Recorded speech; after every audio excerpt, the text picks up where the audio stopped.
Hello, watch enthusiasts. Now, today I am going to have a look at some watches which were lent to me extremely kindly by a dear family friend. And this is a pair of Jaeger LeCoultre Reversos, so the absolute classic square polo player's watch um, in in the woman's steel version. If I can get that into focus, I'm afraid I'm working away from home at the moment. My my house in France, taking a couple of weeks holiday, and the larger man's two-tone version. So before I get into the watches, I'd like to show you this book that was kindly lent to me as well. This is a book talking about the Reverso, and it's in French. It's La Légende Vivante, so the living legend, which the Reverso is in the watch industry. And you see, it includes a lot of interesting information on the way the watch is produced, as you can see. Here, the back of the watch is being engraved by a master watchmaker, as you can see. So it really is an interesting book, covering the various iterations of this iconic timepiece. As you can see, I'm afraid this is a bit irksome because I'm not working with my usual equipment at home. But I wasn't able to bring it back to the house, obviously, being a privately owned pair of timepieces.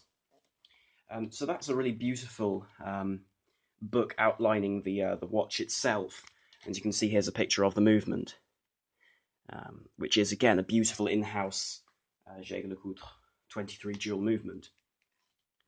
Now, the two watches I have here are a pair of these Jaeger LeCoultre Reversos, and here's the first one. So this is a lady's watch, and it is a very small timepiece. Now, as reference, I will use this Cartier Tank, which is a lady's watch. As you can see, it's smaller than my Diabolo, and this is also quartz rather than being mechanical. So as you can see, that's rather small on my 6-inch wrist. There. But it's still a beautiful timepiece nonetheless. So I will put this to one side. There. And of course, what these watches have, I will show you on the ladies' watch first. So they're manually wound here, and they have these very traditional, slightly Art Deco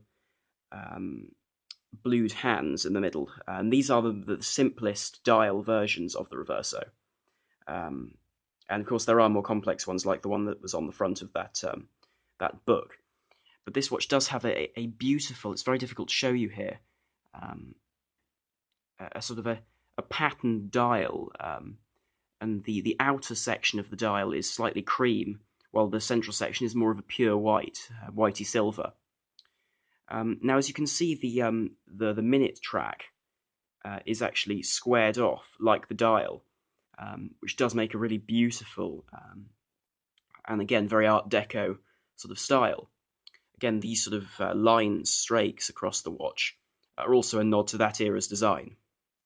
Now, of course, the name of this watch is derived from the fact that it was made for polo players, and so as a result, so they didn't smash their watches when they came off the horses. It would open like this and then slide back through to allow the watch to be worn and the face to be protected. And as you can see, they can be engraved with initials, for example. So these really are beautiful watches. Now, this lady's one is on this Alligator Strap from JLC, and it is gorgeous. Really beautifully textured. Yes, beautifully textured alligator.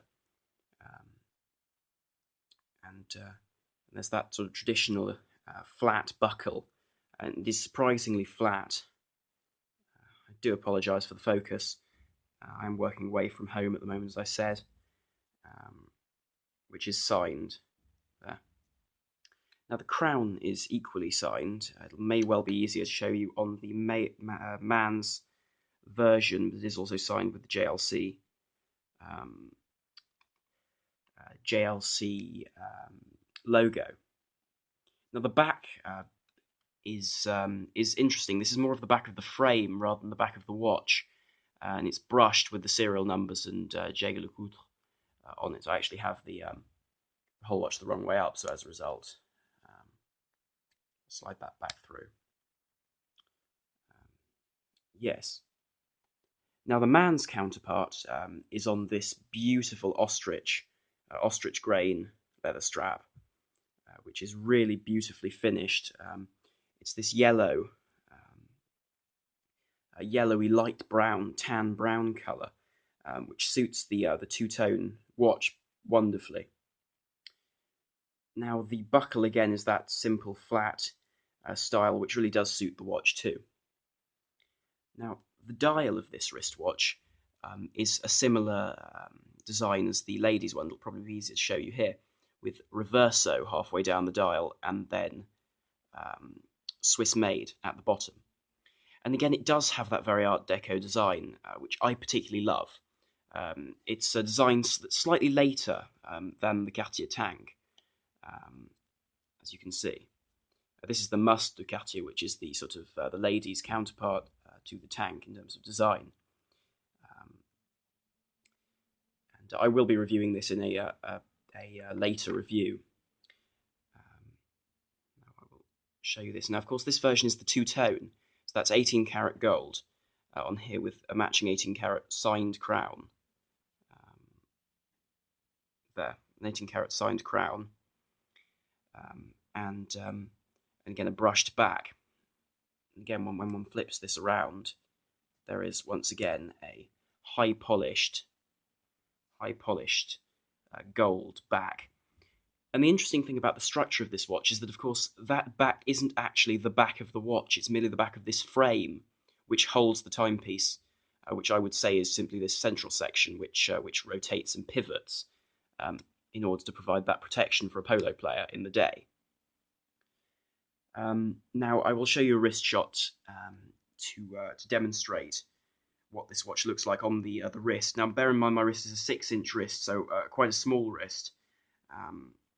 So it will be dependent on my wrist with regards to how it looks. But on my wrist, it fits quite nicely. It is a small watch, but because of its flat design, it's extremely comfortable. Now the lugs are semi-hooded.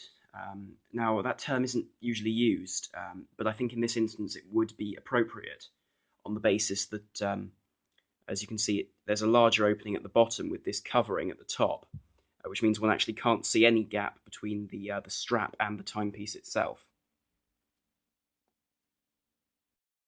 Now the ladies' watch is substantially smaller, and interestingly, this ladies' Cartier does dwarf it.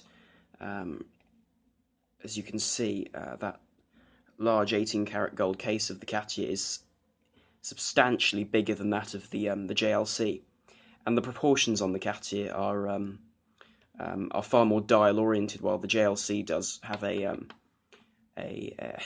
larger body to dial ratio.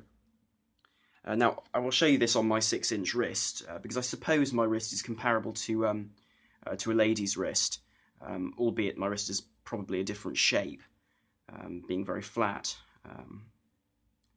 But again, it wears beautifully, despite being very small, and is also very legible, despite having similar blued hands. Now, these particular watches do have the printed dials. I know that some watches from the JLC Reverso line have applied indices and applied logos, but these go very much with the original design, which is very charming and refreshing, and sometimes it's very, very nice to look at a very simple timepiece like this. And what these watches really remind me of is the the clocks that one can find from the 20s and 30s, which the travel clocks, for example, due to that folding nature of these timepieces, which have as you can see, this is something I didn't show you, a sort of a guilloché. I shall just focus that for you. A guilloché pattern behind the watch itself. And of course, inside these watches there are in-house Jaeger LeCoultre movements, which, though not technically chronometers, they keep extraordinarily good time. As I've heard, these watches can sort of run +2, -2 in a week, for example. They do run extremely well. Now, as I've said, these are manually wound, so they're wound from the crown, like so. And of course, they do a single position for adjusting the time. You can see quite a light action. The movements do feel extremely refined. They're very, very clicky, which is very nice coming from other watches. Now, I won't mention the price of these timepieces simply because it would be indiscreet on my part, bearing in mind these watches have been lent to me for review, which is very kind. So thank you very much for watching. I hope you enjoyed this video.